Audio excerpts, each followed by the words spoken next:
Alright, time to do UFC 92, the Ultimate 2008. UFC Sends the Year out with a bang. Predictions. I'm aware that I look like shit, so don't bother mentioning it. You get sick for a couple of weeks, you get sick for like 2 weeks, and let me know what you look like. Okay. For some reason, MMA Playground has the CB Dolloway Mike Massenzio fight at the bottom.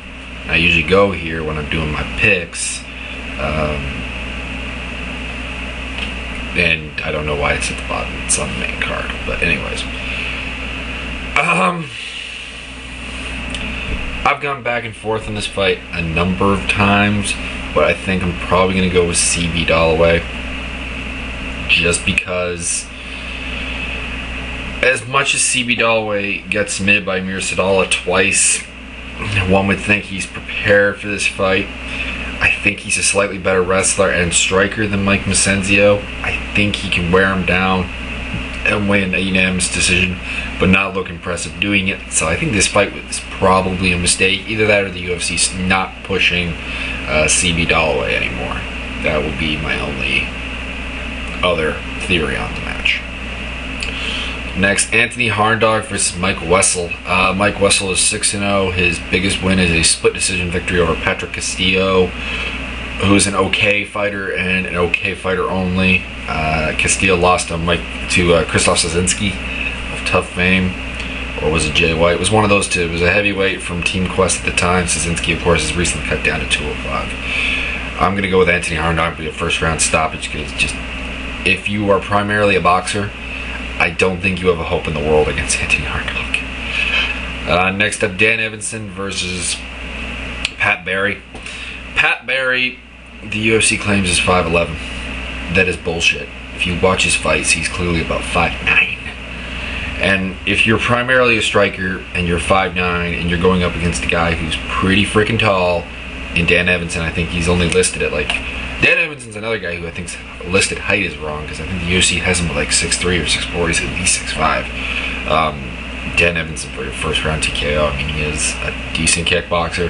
He did not look very good against Czech Kongo, but if you look at his other fights, he usually looks a little better. Chop it up to octagon jitters, or just, I guess, being overmatched by Czech Kongo, maybe. Take your pick, but I'm taking Dan Evanson for the first round stoppage. Matt Hamill versus Reese Andy. Reese Andy's a reasonably tough guy, but he has a problem when he has a wrestling disadvantage, and in this fight he's going to have a wrestling disadvantage against Matt Hamill. Hamill should be able to take down Reese somewhat at will. Reese should go down to 185. I know he had success at heavyweight and 205, but he should probably cut weight down to 185. Matt Hamill, though, by unanimous decision, because he's not a great finisher, and Reese has got a fairly good shot. Brad Blackburn versus Rio Chonen. These guys go to decision a lot. They usually lose by decision.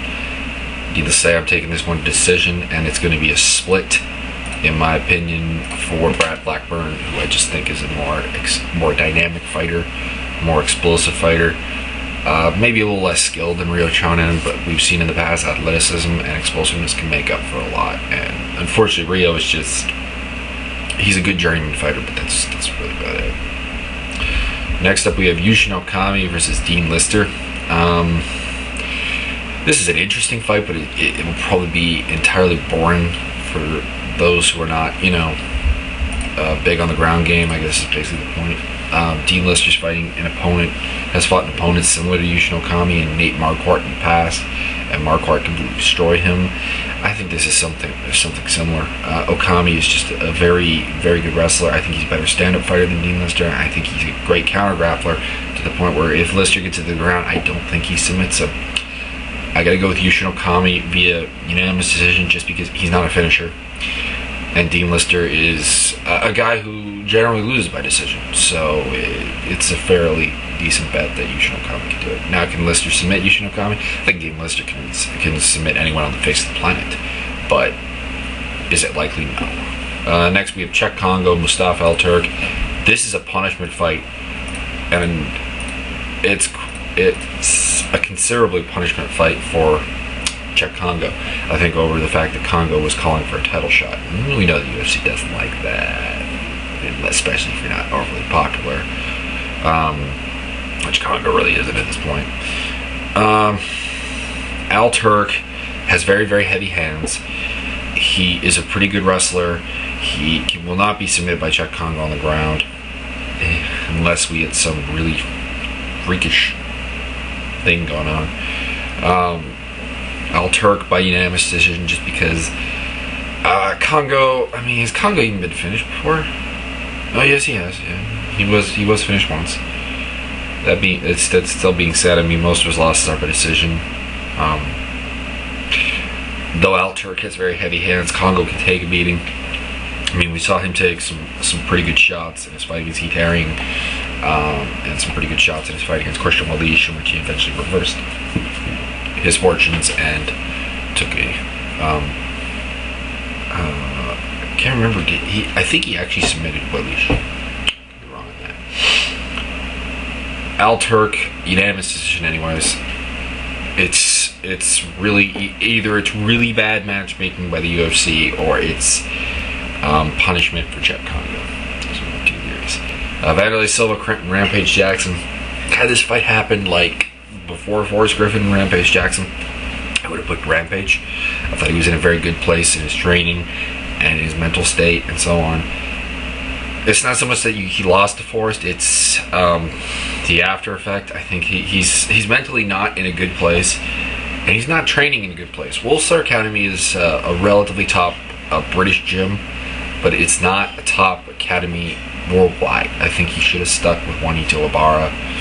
I know that there was supposed to be some financial reasons for that, but judging by the car that Rampage drives and the truck Rampage drives and how he lives, he was not doing too bad. Anyways, I gotta go with Vanderlei Silva with a second round, probably TKO. No, I'm gonna go knockout stoppage. Vanderlei Silva takes the win. Rashad Evans, Forrest Griffin.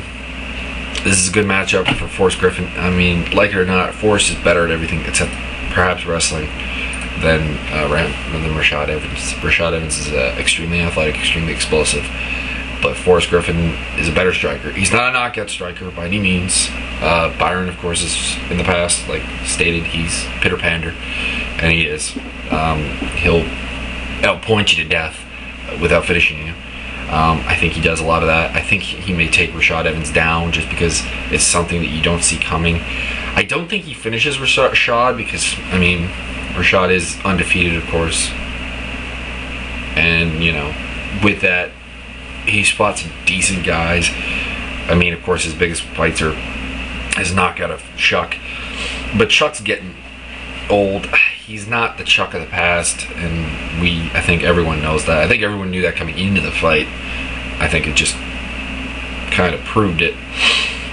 Forrest Griffin should be able to outstrike Rashad Evans. Rashad Evans could knock him out, so don't count Rashad out. And if Rashad can take him down consistently, maybe. But I think the difference here is probably cardio. Rashad, in the past, when he's had to go deep into fights, has gassed.